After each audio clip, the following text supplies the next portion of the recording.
If you notice when you get super stressed, you get a little bald patch, maybe your hair starts to get a little thinner, there is absolutely a correlation between burnout and hair loss. I dealt with it myself for over 20 years. I am Lindsay Christian, and I help women who are chronically burned out get their bodies back in balance and feel amazing again. So if that sounds like you, then you've come to the right place. The number one hormone that is running the show is your cortisol. But a lot of people hear about that and we're like, yeah, I know cortisol, stress hormone, but we don't really know what's happening. Cortisol is more than just a stress hormone, it's a survival hormone. And it does something that's really fascinating. And that is called vasoconstriction. That basically tightens and narrows your blood vessels and it redirects blood flow to your muscles and your heart and your lungs so that way you can be able to run and move faster to get away of that situation. And what it pulls the blood flow away from is going to be your hair, skin, nails. And when you think of the design of cortisol in our bodies, it was designed for us to kind of get away from a threat like a tiger or something very dangerous. But over time, we still activate that cortisol in our bodies even when there's no serious threat. It could be an argument that you've had with someone, feeling stressed about work. It's all about how your mind is framing your focus around the thing that is stressing you out. So if you notice that you've changed so much in your life, but burnout still finds you somehow, then you can click the link down below, which is going to take you to a quiz to figure out what your burnout pattern is. Here's the other part that a lot of people don't realize. It's not just a circulation problem. Minerals are going to impact how soft and strong your hair is, and that's going to help reduce the level of breakage so the hair can actually continue to grow. But if cortisol is narrowing those blood vessels, those minerals are not going to get transported to your hair. That new growth that's coming in is going to feel completely different. It may feel more wiry. It may feel more rough or more brittle. It might break off very easily. And here's another factor. When you're stressed, you're probably eating a lot of sugar, which actually makes things worse. When sugar hits your bloodstream, insulin will kick in to move glucose to your cells. But in order to do this, your body uses your minerals as helpers. Magnesium helps insulin unlock your cells.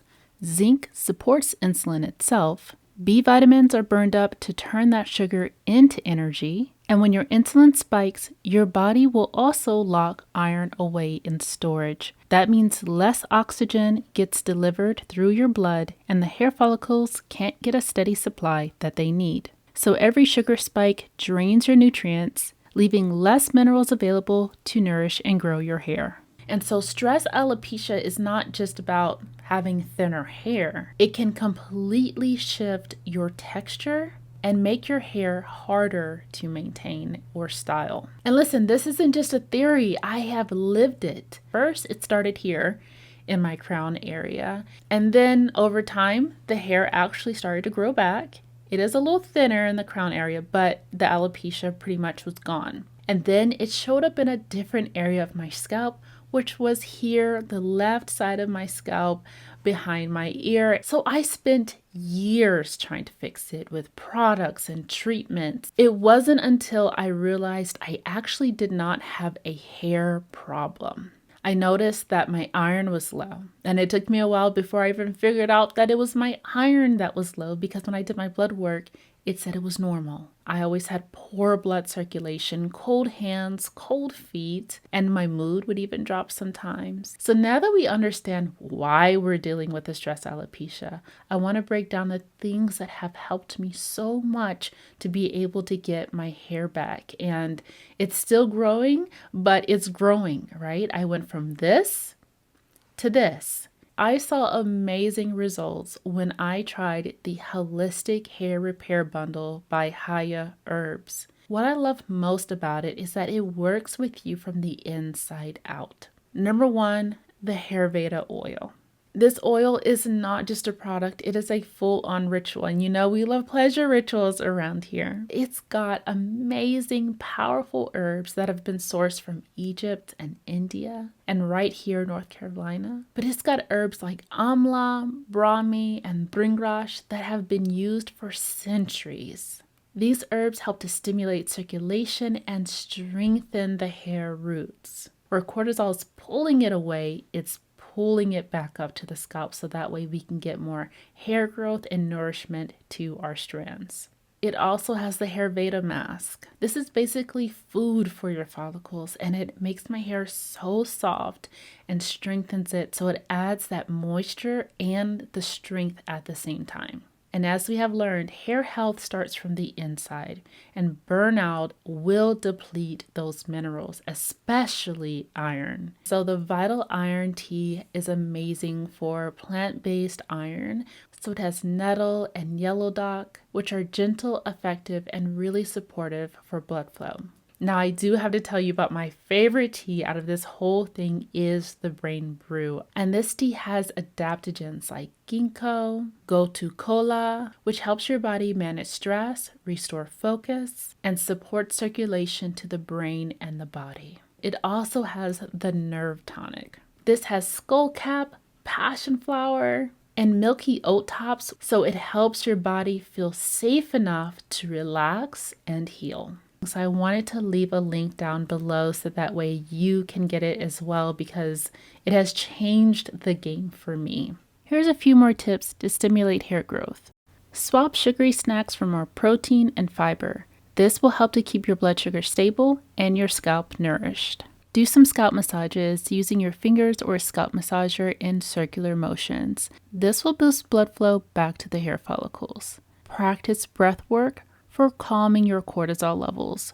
So you can try the 4-7-8 breathing exercise where you inhale for 4 seconds, hold for 7 seconds, and exhale for 8 seconds.